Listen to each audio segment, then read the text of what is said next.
สวัสดีครับอวอร์ชาแนลนะครับวันนี้เปลี่ยนบรรยากาศนะครับมาอยู่ด้านนอกนะครับเอาท์ดอร์นะครับท่ามกลางธรรมชาติต้นไม้นะครับไม่มีฝนนะครับวันนี้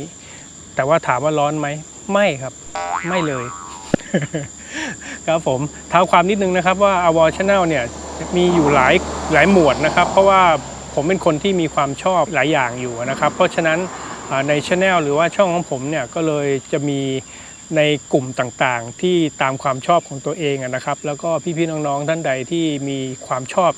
ที่เหมือนกันในหมวดไหนก็สามารถเข้ามาเลือกรับชมได้นะครับถ้ากว้างๆเลยก็จะมีเป็นหมวดท่องเที่ยวข่าวสารความรู้นะครับผมแล้วก็รีวิวสินค้านะครับแล้วก็อันสุดท้ายก็คือ DIY นะครับผมซึ่งวันนี้ที่มาถ่ายคลิปกันจะเป็นเรื่องของ DIY นะครับผม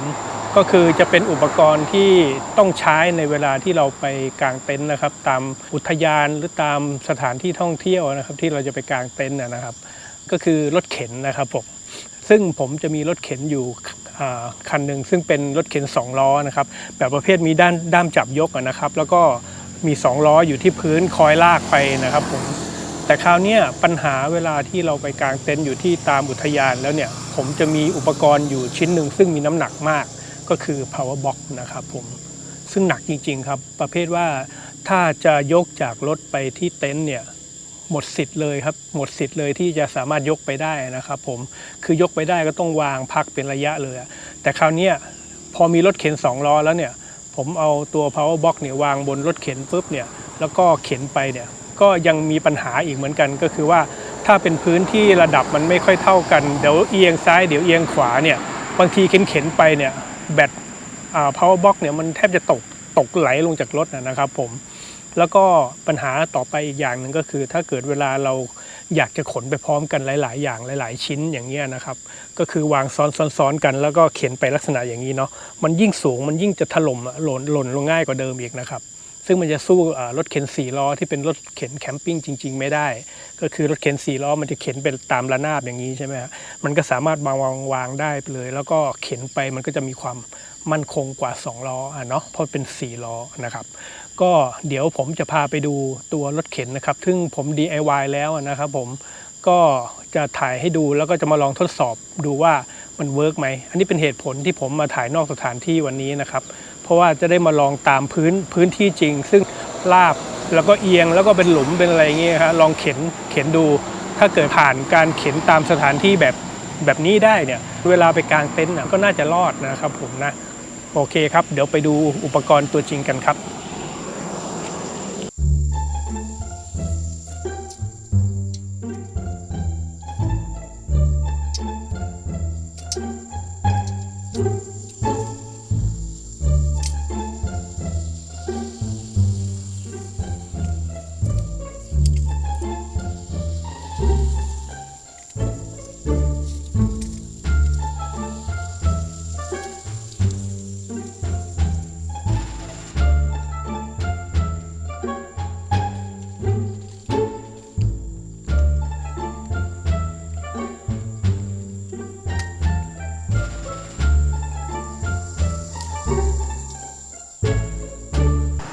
ครับผมเดี๋ยวผมจะลองพูดถึงส่วนประกอบนะครับ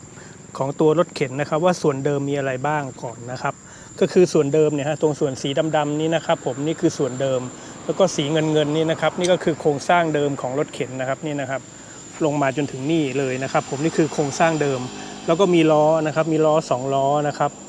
มีล้อนะครับ2ล้อแล้วก็มีถาดวางของคือตัวนี้อันนี้คือโครงสร้างเดิมนะครับซึ่งวิธีเข็นเดิมก็คือเราเอาของวางตรงนี้แล้วก็ถ้าจะขนหลายชิ้นเราก็เทินขึ้นมานะครับเวลาเข็นเราก็ใช้วิธีเอียงแล้วก็ลากไปแบบนี้นี่นะครับซึ่งถามว่าตัวนี้ยังเข็นแบบ2ล้อแบบเดิมได้ไหมก็ได้นะครับยังสามารถเข็นได้ครับผมแต่คราวนี้มาดูในส่วนประกอบใหม่ที่ผมทำเข้าไปอย่างแรกเลยนะครับก็คือผมเพิ่มในจุดลากนะครับก็คือตรงนี้ผมทำตัวนี้นะครับเป็นตัว U ขึ้นมาตรงนี้นะครับผมตัวประกบนี้นะฮะแล้วก็ใส่ตัวนี้เข้าไปนี่นะครับก็คืออันนี้ก็จะเละๆหน่อยนะครับเพราะว่าเป็นฝีมือการเชื่อมของผมเองนะครับนี่นะครับตรงนี้คือท่อนเข็นท่อนชักลากนะครับนี่ครับเวลาใช้ก็ใช้แบบนี้นี่นะครับ รอยเชื่อมรอยอะไรนี้ก็ไม่สวยเท่าไหร่นะครับเพราะว่าเป็นมือสมัครเล่นเชื่อมนะครับคือผมเป็นคนเชื่อมได้ครับผมแต่ว่าไม่ได้เชื่อมเป็นนะครับผมต้องต้องใช้คำให้ต่างกันเขาเรียกว่าเชื่อมได้กับเชื่อมเป็นนะครับผมอยู่ในกลุ่มพวกเชื่อมได้แต่ว่าเชื่อมไม่เป็นนะครับมันก็จะลอยไม่ค่อยสวยอาศัยว่าเจียเก็บคมแล้วก็พ่นสีช่วยเอานะครับอันนี้นะครับอันนี้คือส่วนของตัวลากนะครับแล้วส่วนที่2สีแดงๆเนี่ยผมทำคานขึ้นมานะครับคานรับด้านล่างนะครับ2ตัวคือว่าตัวเดียวผมกลัวเรื่องมีจะโค้งเคงนะครับเพราะว่าล้อที่เราใส่มันมีขนาดตัวถาดของล้อนี่นะครับผมให้ดูถาดของล้อเนี่ยถาดมันกว้างไงครับถ้าเราใช้ตัวรับเสริมด้านล่างแค่อันเดียวเนี่ยผมกลัวว่าไม่นานมันก็ต้องมีปัญหาโค้งเคงหรือไม่ก็งอนะครับผมก็เลยทำไว้2อันเลย2อันแล้วก็ยึดกับโครงสร้างเดิมนะครับโดยที่ล้อนี้เป็นล้อที่หมุนได้นะครับหมุนได้ก็คือหมายถึงว่าถ้าเราจะเลี้ยวมันจะง่ายนี่คอยดูนะฮะล้อหลังสังเกตว่าล้อหลังมันหมุนไม่ได้นะเห็นไหมแต่ล้อหน้ามันหมุนได้ข้อดีของล้อหน้ามันหมุนได้ก็คือเวลาเราเลี้ยวเห็นไหมฮะนี่เห็นไหมฮะเวลาเราเลี้ยวมันจะเลี้ยวได้เวลาขนของหนักๆปุ๊บเนี่ยเวลาเราจะเลี้ยวมันจะเลี้ยวได้นี่ไงถ้าเลี้ยวไม่ได้นี่ยุ่งเลยนะเวลาหนักๆมันต้องไปใช้วงเลี้ยวกว้างไงนี่ครับเขียนไปอย่างนี้อันนี้ทดสอบแบบรถเปล่าให้ดูก่อนนะครับแล้วก็ตัวลากเนี่ยเวลาถ้าเกิดตอนไม่ใช้เนี่ยก็เอาวางพับลมผมก็จะทำความยาวให้มันพอดีกับตรงนี้เลยนะครับเวลาเราพับถาดตรงนั้นลงมาปุ๊บมันจะมางับตัวนี้ไว้ด้วยทำให้ตัวนี้ไม่อ้าแกว่งออกมาเดี๋ยวผมทำให้ดูนะเวลาเก็บนะครับปุ๊บอุ้ยโทษนะต้องใช้ขาพอดีมือถือกล้องอยู่นี่ครับพอพับปุ๊บเนี่ยมันตัวถาดมันจะงับมาตัวเข็นพอดีนะครับมันทำให้ตัวเข็นไม่อ้าออกมาเห็นไหมฮะเนี่ยครับมันก็จะสามารถเข็นหรือว่ายกไปได้เป็นชุดแบบนี้เลยนะครับแต่ส่วนที่ผมทำยังไม่สมบูรณ์นะฮะยอมรับก็คือล้อ2ล้ออันใหม่นี้นะครับคือจริงๆถ้าทำงานได้ค่อนข้างเรียบร้อยจริงๆเนี่ยควรจะหาวิธีให้มันพับเก็บได้นะครับถ้าล้อนี้พับเก็บได้เหมือนล้อล่างนี้จะเพอร์เฟกต์มากเลยแต่เท่านี้ก็ถือว่าพอใช้ได้สำหรับมือ DIY สมัครเล่นแล้วฮะ สำหรับตัวผมนะฮะแต่ว่าถ้าพี่ๆน้องๆไปทำแล้วจะทำให้มันอัปเกรดให้มันดีกว่านี้เราก็สามารถทำได้นะครับโดยการที่ทำให้ล้อคู่นั้นนะคู่หน้านะพับเก็บได้นะครับโดยทำวิธีการมีการสวิงตรงนี้นะฮะหาวิธีแต่ของผมเอาเท่านี้ผมก็ค่อนข้างแฮปปี้แล้วนะก็ทีนี้ต่อไปเดี๋ยวผมจะไปทดสอบบรรทุกของแล้วก็เข็นใช้งานจริงให้ดูนะครับว่าเวลาใช้งานจริงแล้วมันผ่านหรือเปล่าครับเดี๋ยวก็จะขนของใส่แบบไม่ถนอมน้ำใจรถเข็นเลยนะครับแบบใส่แบบเต็มที่เลยนะใส่แบบเต็ม capacity มันเลยนะครับผมใส่ดูนะนี่ครับผมเนี่ยตัวนี้ power box นะครับตัวนี้หนักมากนะครับเมื่อกี้ยกขึ้นจากท้ายรถนี่พอยกขึ้นปุ๊บท้ายรถยกตามเลยนะครับเพราะว่ารถมันรู้สึกว่าเบาลงเลย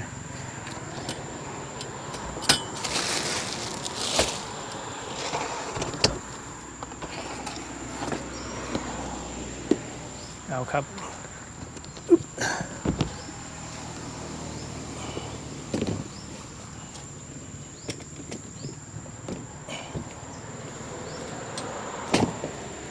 ก็เลยขนแบบไม่เกรงใจเลยนะครับเอาให้เต็มที่เลยครับนี่นี่นะครับ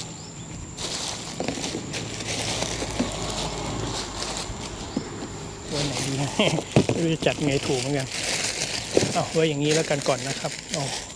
เอานั้นก่อนคือตัวนี้ผมมีทำเพิ่มมีทำสายรัดนะครับสายรัดอยู่ไหนล่ะอยู่นี่เดี๋ยวต้องจัดเอาสายรัดก่อนนะครับผมซ่อมไฟเหรอครับตัดสายของแคทครับผมโอ้ครับนี่ก็จะเป็นสายรัดนะครับที่ผมจะไว้ที่รถเข็นตลอดเวลานะครับผมเวลาใช้ก็จะได้หาง่ายนะครับเพราะว่าเดี๋ยวเวลาเราไปกางเต็นท์ถ้าเราไม่เอาไว้ด้วยกันเนี่ย กำลังจะเข็นปุ๊บอะไรอย่างเงี้ยปรากฏว่าสายรัดไม่ได้เอามานะครับแก้ปัญหาด้วยการผูกไว้ที่รถเข็นนะครับเดี๋ยวผมจะลองรัดให้ดูนะครับว่าผมรัดตรงไหนนะครับครับเดี๋ยวผมจะรัดให้ดูนะอันนี้จุดแรกนะครับของปั๊บอีลุงตุงนังเหลือเกินนี่นะครับสายแรกแล้วก็มาคล้องใส่ตรงนี้นะครับปุ๊บนี่1เส้นนะครับนี่นะครับของเสร็จแล้วก็ลากมากึ๊บนะครับนี่นะครับก็จะมาคล้องกับตัวถาดด้านล่างนะครับมีมดตะนอยบุกนี่นะครับผมข้างหน้า2อันนะครับผมครับผมเดี๋ยวเรามาลองเข็นกันเลยนะครับ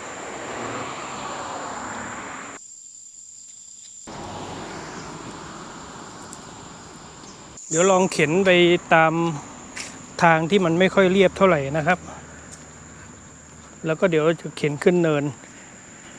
นะครับเทสดูนะครับว่ามันรอดไหมนะ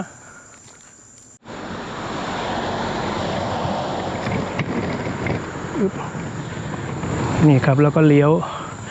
ยวได้นะนี่อันนี้ทางลาบนะครับมันง่ายอยู่แล้วเดี๋ยวลองลงเนินไปใหม่นะครับผมแต่ว่าไม่ว่าจะเป็นรถเข็นแคมปิ้งจริงๆหรือว่ารถเข็นประยุกต์อย่างของผมเนี่ยเวลาการขึ้นลงเนินอะไรมันก็ต้องระวังเหมือนกันหมดอยู่แล้วนะครับคือถ้าลงเฉียงมากมันก็คว่ำเหมือนกันหมดนะครับนี่นะครับลงเนินนะครับลองดูนะรอดไหม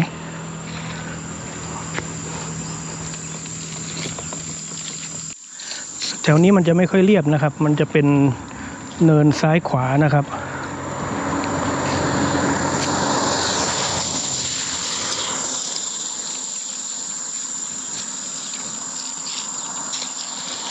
ลองเทสดูนะ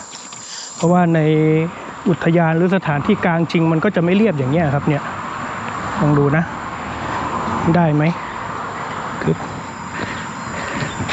นะครับแต่การจัดวางก็สำคัญเนาะคือถ้าเกิดเราวางเป็นระเบียบดีมันก็ไม่น่าคว่ำหรอกครับการวางน้ำหนักบนรถเข็นให้มันเท่ากันนะครับแล้วก็ไม่อะไรล่ะไม่สูงเกินไปก็คว่ำเหมือนกันนะเอาลองดูผมว่ามันได้อยู่นะพี่น้องๆคิดว่ายังไงลองคอมเมนต์มานะครับว่าเจ้านี้น่าจะรอดหรือเปล่าอันนี้ลงเนินนะแวบเนินไม่เท่ากันด้วยมับนี่ผมว่ามันรอดอยู่นะโอเคเดี๋ยววนกลับไปอีก1ครั้งก่อนนะครับแต่มีจุดหนึ่งนะครับที่ผมยังต้องไปแก้อยู่ผมมีความรู้สึกว่ามันยังไม่โอเคก็คือตรงนี้นะเดี๋ยวผมเอาไปให้ดูนี่